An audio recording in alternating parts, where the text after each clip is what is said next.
أعوذ بالله من الشيطان الرجيم. بسم الله الرحمن الرحيم. ألف لام را. تلك آيات الكتاب المبين. إنا أنزلناه قرآنا عربيا لعلكم تعقلون. نحن نقص عليك أحسن القصص بما أوحينا إليك هذا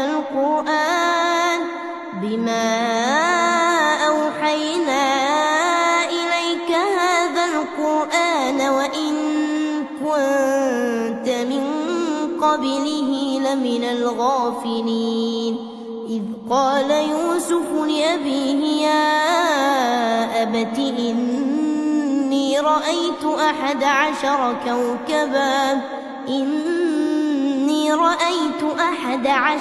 كوكبا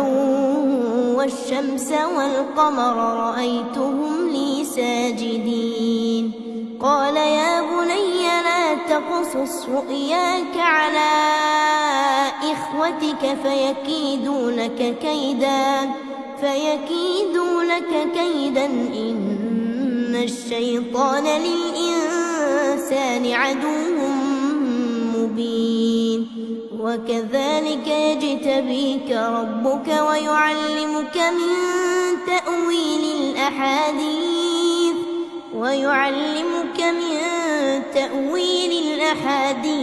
ويتم نعمته عليك وعلى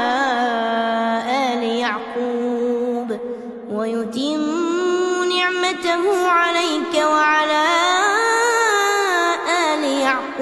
كما أتمها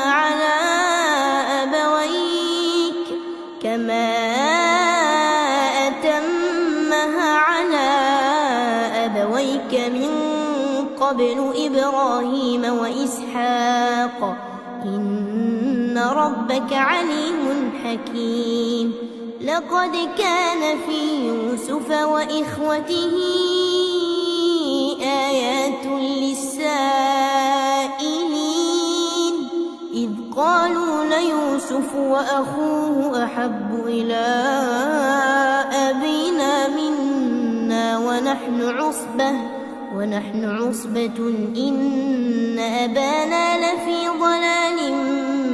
مبين. اقتلوا يوسف أو اطرحوه أرضا يخل لكم وجه أبيكم وتكونوا من بعده قوما صالحين. قال قائل منهم لا تقتلوا يوسف وألقوه في غيابة الجب يلتقطه بعض السيارة إن كنتم فاعلين. قالوا يا أبانا ما لك لا تأمنا على يوسف وإنا له لناصحون. أرسله معنا غدا يرتع ويلعب وإنا له لحافظون. قال إني ليحزنني أن تذهبوا به وأخاف أن يأكله الذئب وأنتم عنه غافلون. قالوا لئن أكله الذئب ونحن عصبة إنا إذا لخاسرون. فلما ذهبوا به وأجمعوا أن يجعلوه في غيابة الجب وأوحينا إليه لتنبئنهم بأمرهم هذا وهم لا يشعرون. وجاءوا أباهم عشاء يبكون. قالوا يا أبانا إن سبق وتركنا يوسف عند متاعنا فأكله الذئب وما أنت بمؤمن لنا ولو كنا صادقين. وجاءوا على قميصه بدم كذب قال بل سولت لكم أنفسكم أمرا فصبر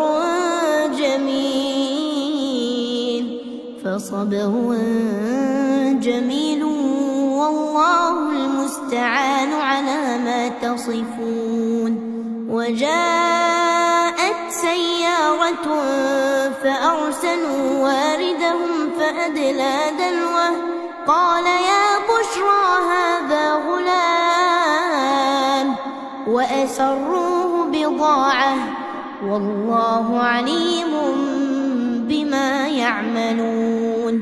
وشروه بثمن بخس دراهم معدودة وكانوا فيه من الزاهدين.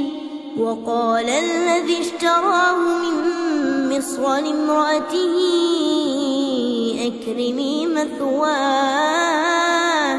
أكرمي مثواه عسى أن ينفعنا أو نتخذه ولدا. وكذلك مكنا ليوسف في الأرض ولنعلمه من تأويل الأحاديث والله غالب على أمره ولكن أكثر الناس لا يعلمون. ولما بلغ أشده آتيناه حكما وعلما وكذلك نجزي المحسنين. وراودته التي هو في بيتها عن نفسه وغلقت الأبواب وقالت هيت لك قال معاذ الله إنه ربي أحسن مثواي إنه لا يفلح الظالمون. ولقد همت به وهم بها لولا أن رأى برهان ربه كذلك لنصرف عنه السوء والفحشاء إنه من عبادنا المخلصين. واستبق الباب وقدت قميصه من دبر وألف يا سيدها لدى الباب قالت ما جزاء من أراد بأهلك سوءا إلا أن يسجن أو عذاب أليم. قال هي راودتني عن نفسي وشهد شاهد من أهلها إن كان قميصه قد من قبل فصدقت وهو من الكاذبين. وإن كان قميصه قد من دبر فكذبت وهو من الصادقين. فلما رأى قميصه قد من دبر قال إنه من كيدكن إن كيدكن عظيم. يوسف أعرض عن هذا واستغفري لذنبك إنك كنت من الخاطئين. وقال نسوة في المدينة امرأة العزيز تراود فتاها عن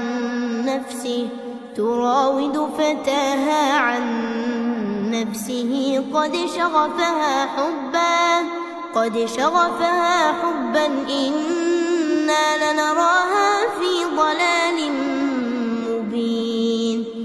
فلما سمعت بمكرهن أرسلت إليهن وأعتدت لهن متكئا وآتت كل واحدة منهن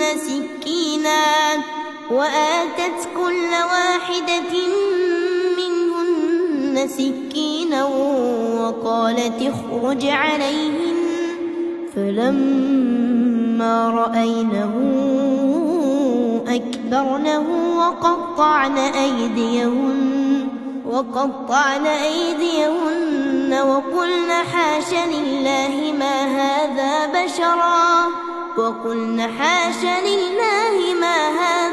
بشرا إن هذا إلا ملك كريم. قالت فذلكن الذي لمتنني فيه ولقد راودته عن نفسه فاستعصم ولئن لم يفعل ما آمره ليسجنن وليكون من الصاغرين. قال رب السجن أحب إلي مما يدعونني إليه وإلا تصرف عني كيدهن أصب إليهن وأكن من الجاهلين. فاستجاب له ربه فصرف عنه كيدهن إنه هو السميع العليم. ثم بدا لهم من بعد ما رأوا الآيات ليسجننه حتى حين. ودخل معه السجن فتيان قال أحدهما إني أراني أعصر خمرا وقال الآخر إني أراني أحمل فوق رأسي خبزا تأكل الطير منه نبئنا بتأويله إنا نراك من المحسنين. قال لا يأتيكما طعام ترزقانه إلا نبأتكما بتأويله قبل أن يأتيكما ذلكما مما علمني ربي إني تركت ملة قوم لا يؤمنون بالله وهم بالآخرة هم كافرون. واتبعت ملة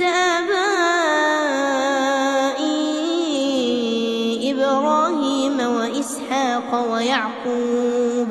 ما كان لنا أن نشرك بالله من شيء ذلك من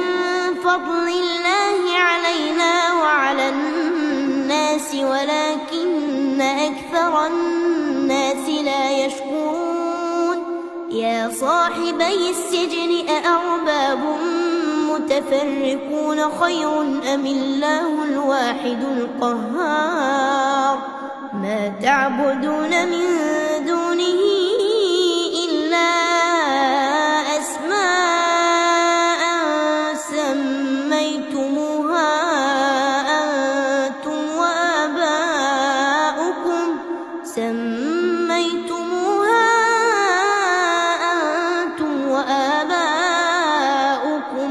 ما أنزل الله بها من سلطان إن الحكم إلا لله أمر ألا تعبدوا إلا إياه ذلك الدين القيم ولكن أكثر الناس لا يعلمون. يا صاحبي السجن أما أحدكما فيسقي ربه خمرا وأما الآخر فيصلب فتأكل الطير من رأسه قضي الأمر الذي فيه تستفتيان وقال للذي ظن أنه ناج منهما اذكرني عند ربك فأنساه الشيطان ذكر ربه فلبث في السجن 9 سنين وقال الملك إني أرى 7 بقرات سمان يأكلهن 7 عجاف و7 سنبلات خضر وأخر يابسات يا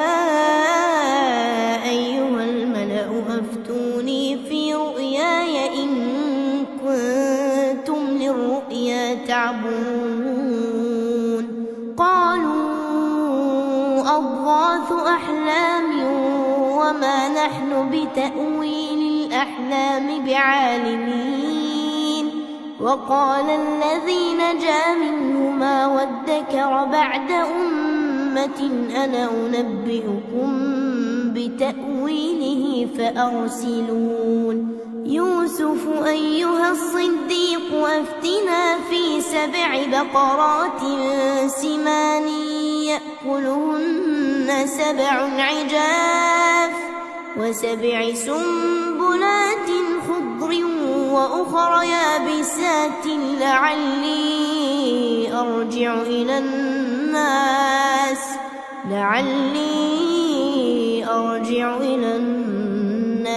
لعلهم يعلمون قال تزرعون 7 سنين دأبا فما حصدتم فذروه في سنبله إلا قليلا مما تأكلون ثم يأتي من بعد ذلك 7 شداد يأكلن ما قدمتم لهن إلا قليلا مما تحصنون ثم يأتي من بعد ذلك عام فيه يغاث الناس وفيه يعصرون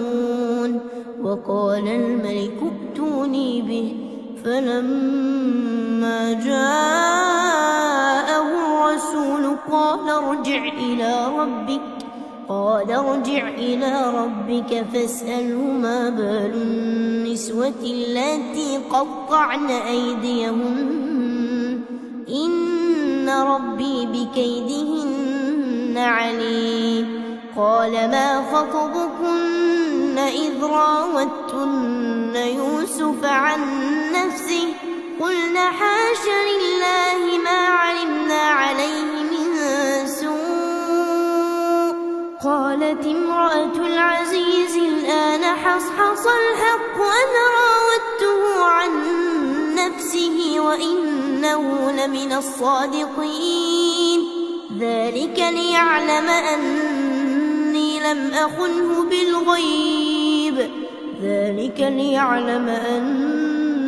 لم أخنه بالغيب وأن الله لا يهدي كيد الخائنين وما أبرئ نفسي إن النفس لأمارة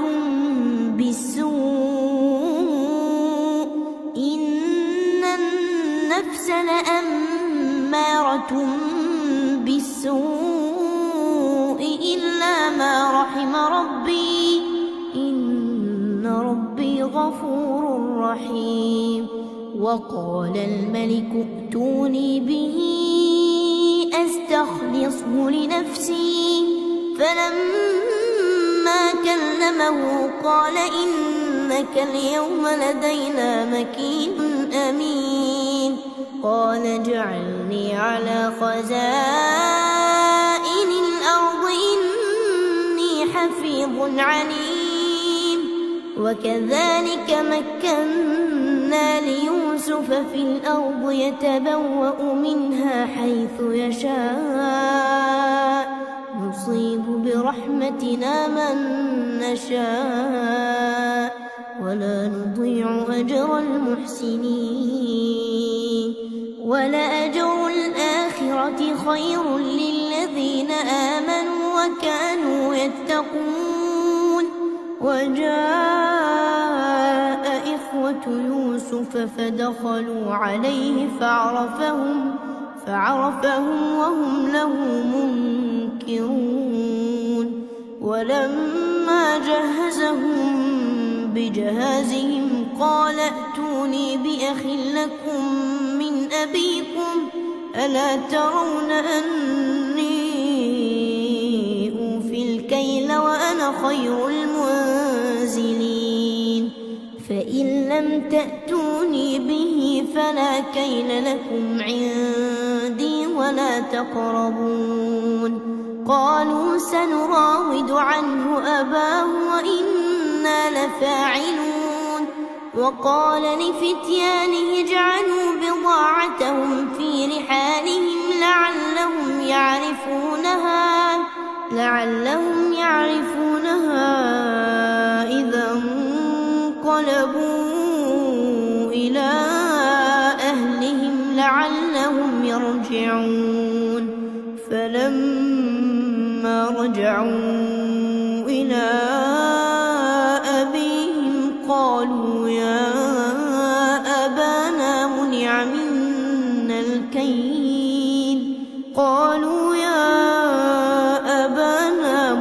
منا الكيل فأرسل معنا أخانا نكتل وإنا له لحافظون قال هل آمنكم عليه إلا كما أمنتكم على أخيه من قبل فالله خير حافظا وهو أرحم الراحمين ولما فتحوا متاعهم وجدوا بضاعتهم ردت إليهم قالوا يا أبانا ما نبغي هذه بضاعتنا ردت إلينا ونمير أهلنا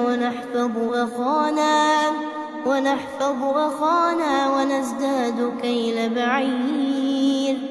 ذلك كيل يسير قال لن أرسله معكم حتى تؤتون موثقا من الله لتأتونني به إلا أن يحاط بكم فلما آتوا موثقهم قال الله على ما نقول وكيل وقال يا بني لا تدخلوا من باب واحد وادخلوا من أبواب متفرقة وما أغني عنكم من الله من شيء إن الحكم إلا لله عليه توكلت وعليه فليتوكل المتوكلون ولما دخلوا من حيث أمرهم أبوهم ما كان يغني عنهم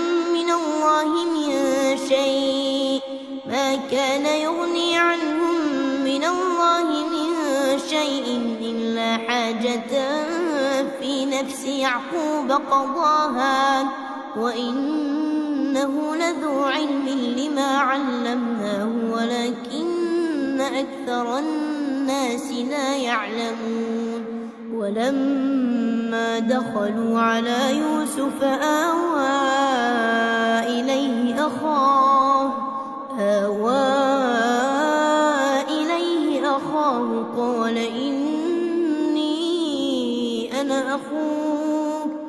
قال إني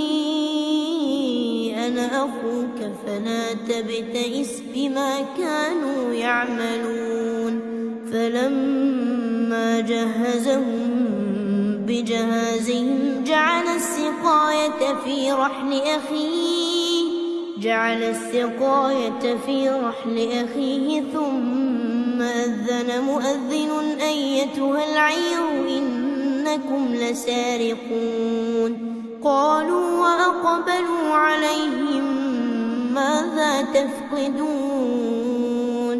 قالوا نفقد صواع الملك ولمن جاء به حمل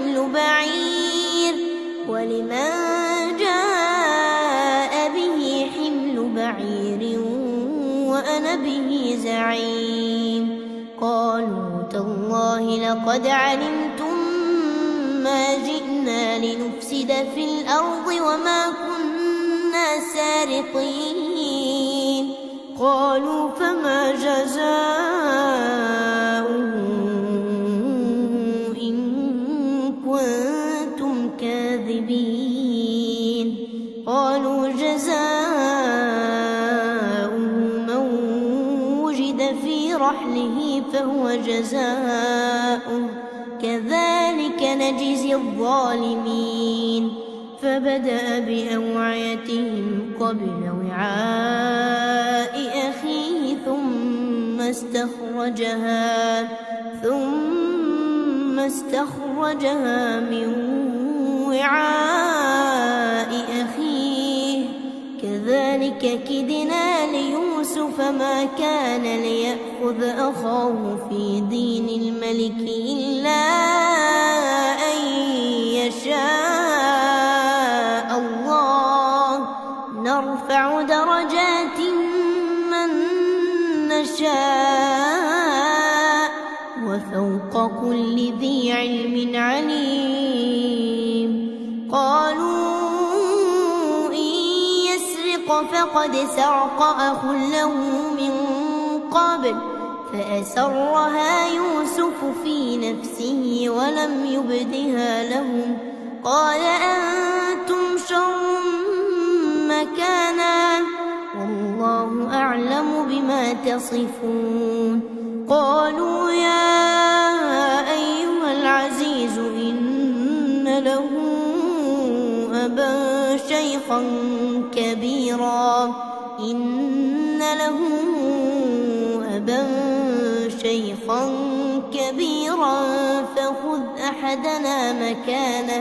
فخذ أحدنا مكانه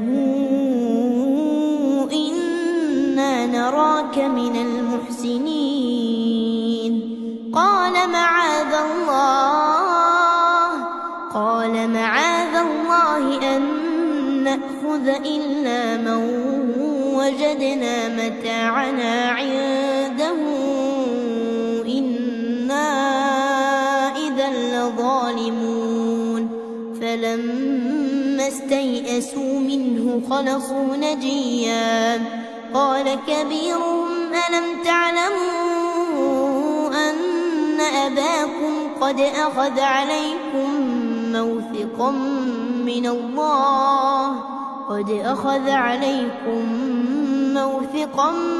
الله ومن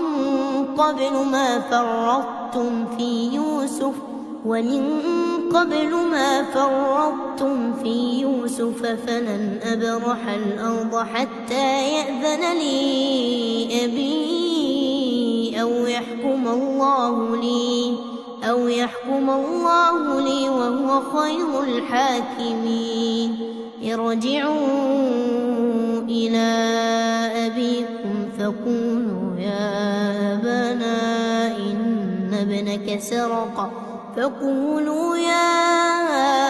أبانا إن ابنك سرق وما شهدنا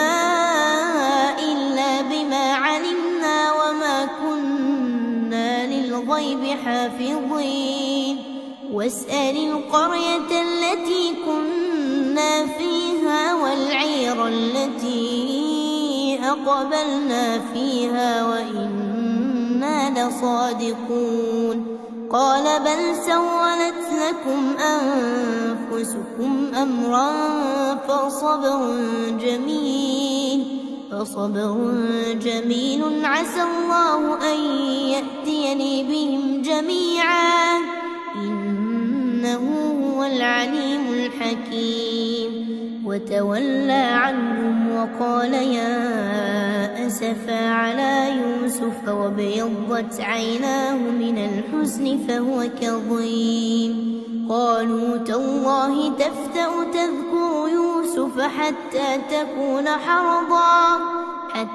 تكون حرضا أو تكون من الهالكين قال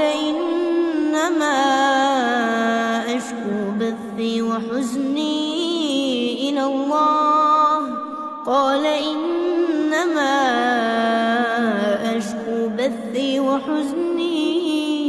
إلى الله وأعلم من الله ما لا تعلمون يا بني اذهبوا فتحسسوا من يوسف وأخيه ولا تيأسوا من روح الله إنه لا ييأس من روح الله إلا القوم الكافرون فلما دخلوا عليه قالوا يا أيها العزيز مسنا وأهلنا الضر وجئنا ببضاعة مزجاة فأوف لنا الكيل وتصدق علينا إن الله يجزي المتصدقين قال هل علمتم ما فعلتم بيوسف وأخيه إذ أنتم جاهلون قالوا أئنك لأنت يوسف قال أنا يوسف وهذا أخي قد من الله علينا إنه من يتق ويصبر فإن الله لا يضيع أجر المحسنين قالوا تالله لقد آثرك الله علينا وإن كنا لخاطئين قال لا تثريب عليكم اليوم يغفر الله لكم وهو أرحم الراحمين اذهبوا بقميصي هذا فألقوه على وجه أبي يأت بصيرا وأتوني بأهلكم أجمعين ولما فصلت العير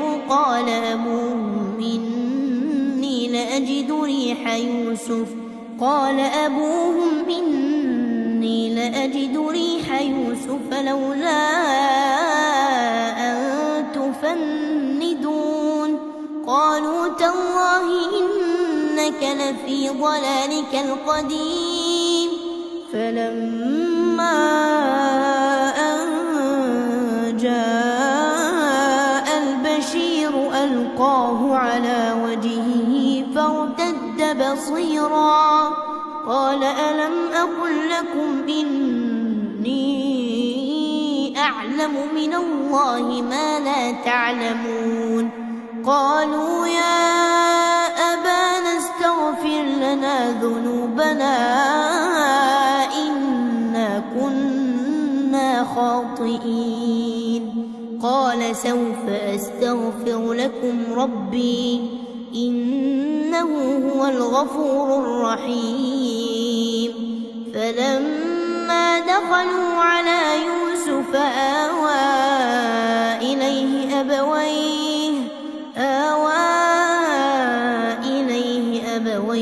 وقال ادخلوا مصر إن شاء الله آمنين ورفع أبويه على العرش وخروا له سجدا وقال يا أبت هذا تأويل رؤياي من قبل قد جعلها ربي حقا وقد أحسن بي إذ أخرجني من السجن وجاء بكم من البدو من بعد أن نزغ الشيطان بيني وبين إخوتي إن ربي لطيف لما يشاء إنه هو العليم الحكيم رب قد آتيتني من الملك وعلمتني من تأويل الأحاديث فاطر السماوات والأرض أنت ولي في الدنيا والآخرة توفني مسلما وألحقني بالصالحين ذلك من أنباء الغيب نوحيه إليك وما كنت لديهم إذ أجمعوا أمرهم وهم يمكرون وما أكثر الناس ولو حرصت بمؤمنين وما تسألهم عليه من أجر إن هو إلا ذكر للعالمين وكأين من آية في السماوات والأرض يمرون عليها وهم عنها معرضون وما يؤمن أكثرهم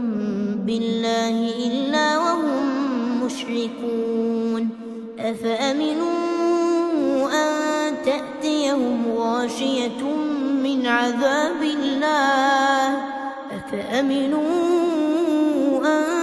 تأتيهم غاشية من عذاب الله أو تأتيهم الساعة بغتة وهم لا يشعرون قل هذه سبيلي أدعو إلى الله على بصيرة أنا ومن اتبعني وسبحان الله وما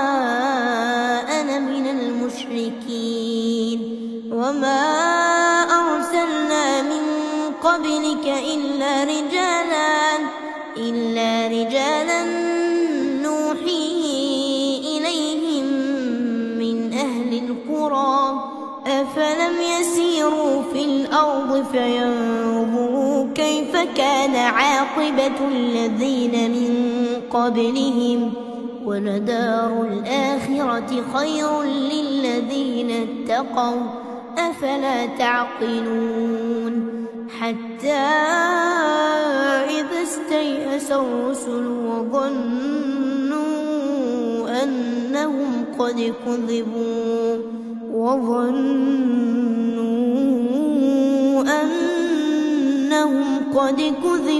جاءهم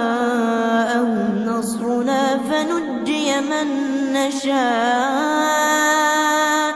ولا يرد بأسنا عن القوم المجرمين لقد كان في قصصهم عبرة لأولي الألباب ما كان حديثا يفترى ولكن تصديق